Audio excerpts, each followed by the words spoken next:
বর্তমান সময়ে আমরা জানি যে বাংলাদেশ একটি রাজনৈতিক দল আওয়ামী লীগ এটি নিষিদ্ধ এবং বিগত সময়ে তারা ফ্যাসিস্ট হিসাবে তাদের পরিচয় দিয়েছে। তাদের কর্মকাণ্ডে বাংলাদেশের মানুষ তাদেরকে বয়কট করেছে এবং বাংলাদেশের মানুষ সেই নিষিদ্ধ আওয়ামী লীগকে আহ, বর্জন করেছে।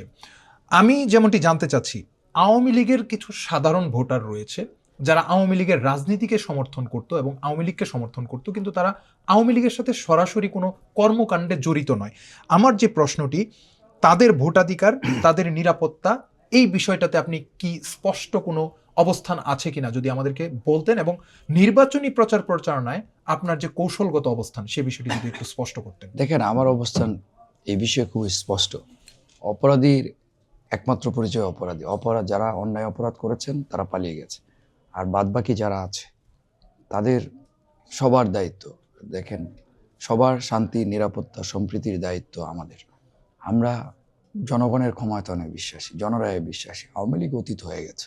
আওয়ামী লীগের যারা দুর্নীতি করেছে, অন্যায় করেছে, অপরাধ করেছে, জুলুম করেছে, টাকা পাচার করেছে, তাদের বিচার আইনানুগভাবে হবে। আর বাকি যারা সাধারণ মানুষ আছে সবাইকে নিয়ে আমরা একটু ঐক্যবদ্ধ সমাজ প্রতিষ্ঠা করব।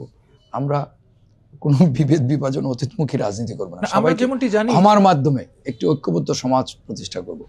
আমরা সবাইকে নিয়ে কাজ করব। যে মতের, যে পথের হোক, দল মত, ধর্ম, বর্ণ নির্বিশেষে সবাইকে নিয়ে একটি সুন্দর, সম্প্রীতি, সৌহার্দ্যপূর্ণ সমাজ প্রতিষ্ঠা করব। সবার জন্য সুষম উন্নয়ন নিশ্চিত করব। যে আমরা যে বিষয়টি আসলে জানি যে গফরগাঁও যে আসনটি, ময়মনসিংহ 10, এই আসনটি এক সময় আওয়ামী লীগের প্রভাবশালী একটি আসন ছিল এবং এখান থেকে বিগত সময়ে আওয়ামী লীগ বারবার আমরা দেখেছি যে নির্বাচিত হয়েছে।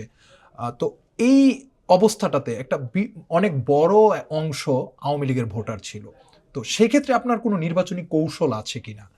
দেখেন, নির্বাচনী কৌশল বলতে আমি তো জনগণের শক্তিতে বিশ্বাসী। দেখেন, আওয়ামী লীগ নিজেরাই নিজেদের কর্মের কারণে অতীত হয়ে গেছে। সুতরাং তাদেরকে নিয়ে আমি পিছনের দিকে অতীতমুখী রাজনীতি করতে চাই না, পিছনে তাকাতে চাই না। আমরা সামনে এগিয়ে যেতে চাই, এবং সেই সামনে এগিয়ে যেতে হলে সকল অপরাধী ব্যতীত যত জনগণ আছে সবাইকে নিয়ে আমরা সামনে এগিয়ে যেতে চাই। আমি প্রতিবেশীর সাথে সৌহার্দ্য, সম্প্রীতি রাজনীতিতে বিশ্বাসী। আমি মানুষের সাথে ভালো আচরণ, ভালো ব্যবহার দিয়ে আমরা মানুষের মন জয় করার রাজনীতি করি। শহীদ জিয়া এই বাংলাদেশে, দেখেন, বাংলাদেশে আগে একটি রাষ্ট্র ছিল, কিন্তু এই রাষ্ট্রটির জাগরণ ঘটিয়েছেন শহীদ জিয়া। বেগম খালেদা জিয়া বাংলাদেশকে উন্নয়নের অগ্রগতির পথে নিয়ে গেছেন।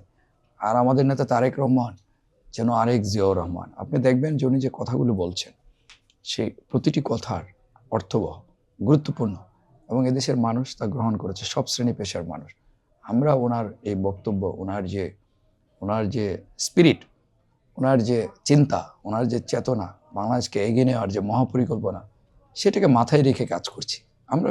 উনি তো বলেছেন, আমার দলের চেয়ারম্যান বলেছেন যে আমরা বিভেদ, বিভাজন, প্রতিশোধ, প্রতিহিংসার রাজনীতি চাই না। আমরা বাংলাদেশটিকে এগিয়ে নিতে চাই সামনের দিকে, অগ্রগতির দিকে, উন্নয়নের দিকে। সুতরাং আমরা সবাইকে নিয়ে বাংলাদেশকে, বিএনপি যদি 300 আসনের মধ্যে 300 আসনেই বিজয়ী হয়, তারপরেও বিএনপি সবাইকে নিয়ে একটি জাতীয় সরকার গঠন করবে। জাতীয় সরকারের গঠনের অর্থ হলো সব দল মত পেশার মানুষকে নিয়ে একসাথে একটি সুন্দর বাংলাদেশ বিনির্মাণ করা। এটাই আমাদের উদ্দেশ্য, লক্ষ্য এবং উদ্দেশ্য। বিএনপি একটি বড় রাজনৈতিক দল।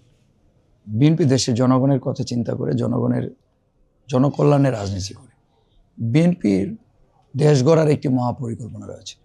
আপনি দেখেন, দেশের অর্ধেক জনসংখ্যা প্রায় নারী। তো নারীদের ক্ষমতায়ন ছাড়া, নারীদের স্বাবলম্বী করা ছাড়া আপনি কিন্তু একটি দেশকে এগিয়ে নিয়ে যেতে পারবেন না। আমাদের নেতা তারেক রহমান 2023 সালে, এটা নির্বাচন উপলক্ষে না, এই ফ্যামিলি কার্ডের কথা ওনারা 31 দফাতেই রয়েছে। এই হলো ফ্যামিলি কার্ড, যেটার মাধ্যমে উনি নারীদের স্বাবলম্বী করতে চান, এই দেশটাকে নারীদের অংশগ্রহণ বাড়াতে চান, নারীদের ক্ষমতায়ন চান। আর আপনার এটি কোনো বিলাসিতা না। দেখেন, আমাদের দেশের বেশিরভাগ জনসংখ্যা গ্রামে থাকেন।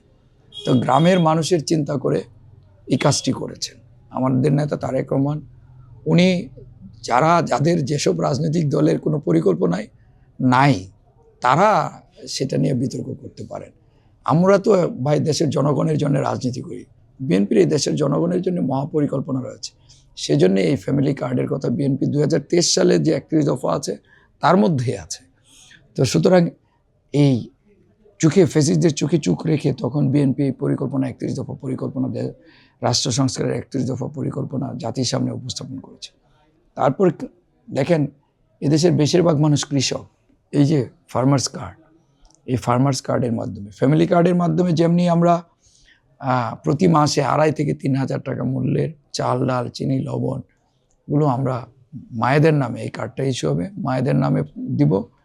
ঠিক তেমনি আবার আমাদের কৃষক ভাইরা, অনেক কৃষক আছেন যে আপনার যে অনেকে আছেন বর্গা চাষি, অনেকের খুব অল্প জমি রয়েছে, যারা নিজের অর্থায়নে অনেক সময় দেখা গেছে মানে সেচ দিতে পারেন না, বীজ কিনতে পারেন না, তাদেরকে আমরা এই ফার্মার্স কার্ডের মাধ্যমে, এই ফার্মার্স কার্ডের মাধ্যমে তাদেরকে কৃষি সহায়তা, স্বল্প সুদে কৃষি ঋণ, এইসব সহায়তা দিয়ে কৃষকদের স্বাবলম্বী করব আমরা। কৃষিতে শুধু এইটা না, এই কৃষি কার্ডের মধ্যে, ফার্মার্স কার্ডের মধ্যে একজন কৃষকের কতটুকু জমি আছে, কতটুকু সার প্রয়োজন, কতটুকু বীজ প্রয়োজন, এবং তার পরিবারে কতজন সদস্য আছে, তার কি কি প্রয়োজন, এবং এই দেশে কতটুকু ফসল উৎপাদন হয়, এবং কোন ফসলের ঘাটতি আছে, কোনটা উদ্বৃত্ত আছে, সব কিছুই এই ফার্মার্স কার্ডের মাধ্যমে আমরা জানতে পারবো। আমরা ডাটাবেস তৈরি করবো, সেই ডাটাবেসের মাধ্যমে আমরা দেখেন অনেক সময় আমাদের অধিক জনসংখ্যার দেশ, একটি দেশে অনেক সময় দেখা গেছে খাদ্য ঘাটতি দেখা দিতে পারে। আমি এই ফার্মার্স কার্ড হলে আমরা কিন্তু জানতে পারবো আমাদের কতটুকু ফসল উৎপাদন হবে, আমাদের কতটুকু চালের চাহিদা রয়েছে, কতটুকু পাটের চাহিদা রয়েছে, কতটুকু ডালের চাহিদা রয়েছে, কোন জায়গায় আমাদের উদ্বৃত্ত আছে, কোন জায়গায় ঘাটতি আছে। আমরা সব কিছু মাথায় নিয়ে কৃষকদের, যে দেশের অধিকাংশ জনসংখ্যা কৃষক, তাদেরকে বাইরে রেখে তো আপনি এই দেশটাকে এগিয়ে নিতে পারবেন না। আপনারা দেখেছেন শহীদ রাষ্ট্রপতি জিয়াউর রহমান কৃষকদের কথা চিন্তা করে খাল কাটা কর্মসূচি নিয়েছিলেন। আমরা শুধু কৃষি কার্ড না, আবার সেই খাল কাটা কর্মসূচিটাও আবার আমরা চালু করব। আপনারা এই বাংলাদেশে শহীদ জিয়ার আগে এদেশে এক ফসল হতো, জলাবদ্ধতা থাকতো। শহীদ জিয়া খাল খনন কর্মসূচির মাধ্যমে সেই জলাবদ্ধতা নিরসন করেছেন, এবং শুকনো মৌসুমে সেই খালের পানি সেই কৃষকদের সেচের ব্যবস্থা করেছে।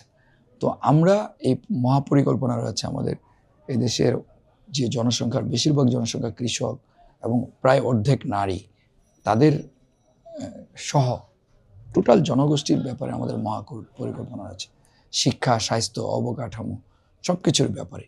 সুতরাং বিএনপি জনগণের দল হিসাবে বিএনপির জনগণের প্রতি দায়বদ্ধতা রয়েছে, জনকল্যাণে বিএনপি কাজ করবে।